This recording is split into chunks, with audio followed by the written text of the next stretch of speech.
जय गजानन, जय श्रीमन्नारायण, जय आदिशक्ति माता। दोस्तों, हमारे चैनल पर जेठ मास महात्म्य की कथा रोज श्रवण कर रहे हैं। अभी तक आपने जेठ मास महात्म्य कथा अध्याय 14 को श्रवण कर चुके हैं। आइए आज जेठ मास महात्म्य कथा अध्याय 15 को श्रवण करते हैं। तो दोस्तों, अध्याय 15 सबसे पहले 15 को पढ़ रहा है मंगलवार। तो सबसे पहले जेठ महात्म्य में मंगलवार की व्रत कथा सुनेंगे। यह रहा जेठ महात्म्य का अध्याय 15, जिसमें मंगलवार व्रत की सुंदर और प्रेरणात्मक कथा है। यह कथा आपको आध्यात्मिक अनुभूति कराएगी और साथ ही जीवन में संयम, श्रद्धा और धर्म की भक्ति को दर्शाएगी। जेठ मास का पवित्र माह सूर्य की तीव्रता के समान तप और श्रद्धा का प्रतीक है। इस मास में किए गए व्रत, उपवास, स्नान, दान और कथा श्रवण से व्यक्ति को परम पुण्य की प्राप्ति होती है। प्रिय भक्तों, आइए श्रवण करते हैं मंगलवार की व्रत की अलौकिक कथा, जो जीवन को बदलने की शक्ति रखती है। तो आइए आत्मा को पवित्र करने वाली इस कथा को सुनते हैं। बहुत पुरानी बात है। उत्तर भारत के एक छोटे से नगर में राजा सोमकेतु राज्य करता था। धर्मनिष्ठ, दानी, न्यायप्रिय उसका यश दूर दूर तक फैला था। लेकिन दुख की बात यह थी कि उसके कोई संतान नहीं थी। राजा रानी हर व्रत, हर उपाय करते, परंतु संतान सुख नहीं मिला। एक दिन रानी, जिसका नाम रत्न प्रिया था, गंगा स्नान के लिए गई। वहीं एक वृद्धा तपस्वी मिली, शरीर जर्जर पर मुख पर तेजस्वी। उसने रानी से कहा, वृद्धा माँ, क्यों इतनी उदास हो? रानी माता, जीवन में सब कुछ है पर गोद सोनी है। वृद्धा मुस्कुराई और बोली, तो सुन, जेठ माह में मंगलवार का व्रत कर और उसकी कथा सुन। इस व्रत से असंभव भी संभव हो जाता है। रानी ने श्रद्धा से व्रत करना प्रारंभ किया। उसी नगर में एक धनी व्यापारी रहता था। नाम था धर्मदास। उसकी एक सुंदर कन्या थी, सुधा। सुधा अत्यंत भक्ति भाव से ओतप्रोत थी। वह हर मंगलवार व्रत करती, कथा सुनती और दीप जलाकर हनुमान जी की पूजा करती। एक दिन जब वह जंगल से लकड़ी लेकर आ रही थी, उसे एक घायल संत मिला। उसने उन्हें पानी दिया, पट्टी की और खीर बनाकर खिलाई। संत, बेटी तू कौन है? सुधा, मैं एक सामान्य कन्या हूँ, मंगलवार का व्रत करती हूँ। संत ने मुस्कुराकर आशीर्वाद दिया। तेरे जीवन में एक ऐसा चमत्कार होगा जो पूरा नगर देखेगा। अचानक एक चमत्कार घटित हुआ। राजा सोमकेतु के यहाँ एक दिन खबर आई, रानी गर्भवती है। राज्य में उत्सव छा गया। नवमी के दिन एक तेजस्वी पुत्र का जन्म हुआ। नाम रखा गया रुद्रकेतु। रानी ने सबके सामने स्वीकार किया, यह सब मंगलवार व्रत और उस वृद्धा संत की कृपा है। राजा ने घोषणा कराई, प्रत्येक मंगलवार में कथा होगी और व्रत की महिमा का प्रचार होगा। नगर में एक दुष्ट मंत्री भी था, नाम दुर्जन। वह हनुमान जी और व्रत कथा का मजाक उड़ाता था।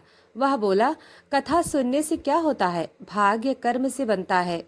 एक दिन वह जंगल गया और रास्ता भटक गया। तपती धूप, भूख प्यास, और तब दिखाई दिया एक छोटा सा मंदिर। वहाँ एक बाल साधु बैठा था, जो मंगलवार की व्रत कथा सुन रहा था। चाहे ही दुर्जन ने कथा सुनी। अचानक उसे ऐसा लगा मानो उसका हृदय बदल गया हो। वह रो पड़ा और बोला, मैंने जीवन भर दूसरों की श्रद्धा का उपहास किया, पर आज मुझे असली आनंद इस कथा में मिली। वह लौटा, राजा के चरणों में गिर पड़ा और सच्चा सेवक बन गया। साधारण स्त्री की असाधारण शक्ति। एक गांव में गंगा नामक स्त्री रहती थी, गरीब विधवा पर भक्त। हर मंगलवार उपवास करती, दीप जलाती और भगवती कथा सुनती। लोग उसे पागल समझते, पर वह कहती, मैं अपने कष्टों को प्रभु के चरणों में समर्पित कर चुकी हूँ। एक दिन गांव में अकाल पड़ा, सब दर दर भटकने लगे। गंगा ने एक गड्ढे में बैठकर हनुमान चालीसा पढ़ी और कथा दोहराई।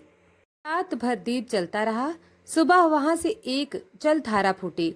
गांव वाले ने देखा, वहीं से कुआं बन गया। लोग कहने लगे, यह चमत्कार मंगल वार व्रत की महिमा है।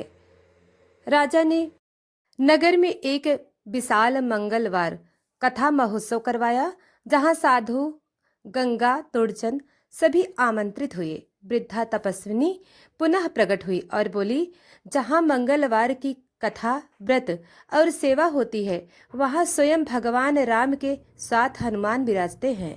यह व्रत मात्र संतान सुख या धन के लिए नहीं, आत्मा की शुद्धि के लिए है। मंगलवार व्रत नियम: सूर्योदय से पूर्व स्नान, लाल वस्त्र धारण करें, हनुमान जी या मंगल देव की पूजा करें, लाल फूल, चना या गुड़ का भोग, दीप दान करें। ओम क्रांग क्रीं क्रौं सा भौमाय नमः मंत्र का जाप करें। मंगलवार की कथा सुनना आवश्यक है। प्रिय भक्तों, अब मैं आपको पद्म पुराण से जेठ मास की एक अत्यंत पुण्यदायक महात्म्य कथा सुनाने जा रही हूँ, जो न केवल धर्म बल्कि करुणा और तप की शक्ति को दर्शाती है, श्रवण कराती है। यह कथा पद्म पुराण उत्तराखंड और विशेषकर जेठ मास महात्म्य से प्रेरित है। इसमें एक साधु, एक राजा और एक निर्धन ब्राह्मण की भावनात्मक व चमत्कारी कथा है। तो भक्तों, पद्म पुराण से जेठ महात्म्य की पुण्य कथा का श्रवण करते हैं।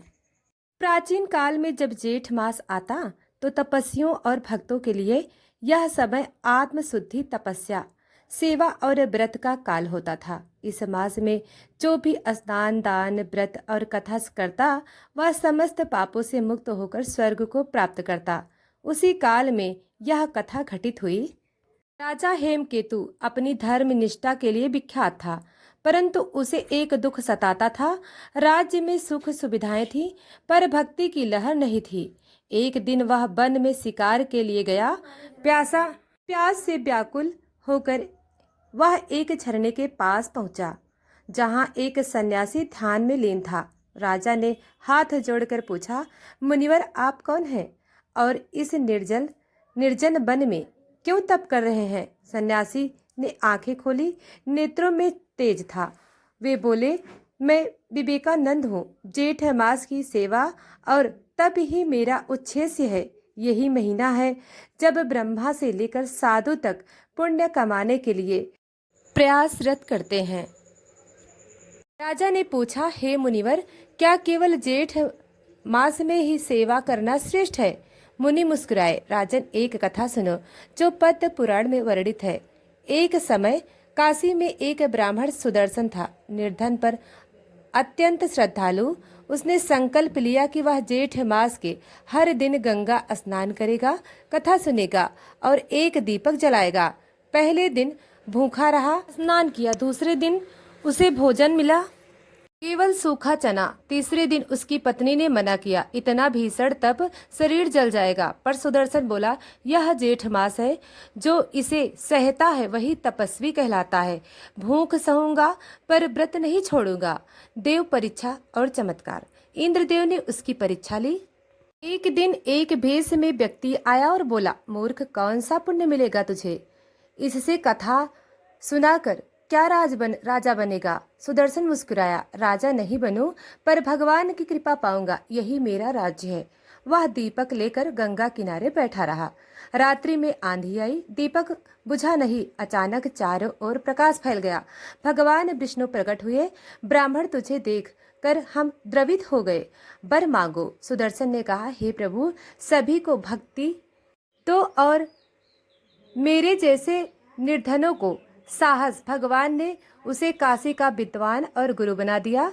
इतना सुनकर राजा हेमकेतु की आंखों में आंसू थे। वह बोला, हे मुनिवर, आज से मैं भी जेठ मास की सेवा करूंगा। उसने हर रोज जेठ मास में गंगा तट पर कथा, अन्नदान और दीपदान का आयोजन शुरू किया। राज्य में भी भक्ति की लहर दौड़ पड़ी। वह नगर जो केवल वैभव जानता था, अब विनम्रता का आदर्श बन गया। प्रिय भक्तों, जेठ मास का तप, कथा, श्रवण, दीपदान और सेवा, इनका पुण्य ऐसा है जो जन्मों के पापों को हरता है। जो इस मास में पद्म पुराण की कथा सुन रहे हैं, पद्म पुराण की कथा का श्रवण करते हैं, वह विष्णु लोक को प्राप्त होते हैं। राजा हेमकेतु वैभव में भी भक्ति की तलाश, सुदर्शन ब्राह्मण निर्धारता में भी तप की शक्ति, विवेकानंद सन्यासी जेठ माह की महिमा का दर्पण, भगवान विष्णु की कृपा, आस्था पर हमेशा विजय। दोस्तों, अगर यह वीडियो आपको पसंद आई हो तो वीडियो को लाइक और चैनल को सब्सक्राइब जरूर करें ताकि हमारी हर भक्ति वीडियो आप तक पहुँचे। इसके लिए शेयर करें। धन्यवाद।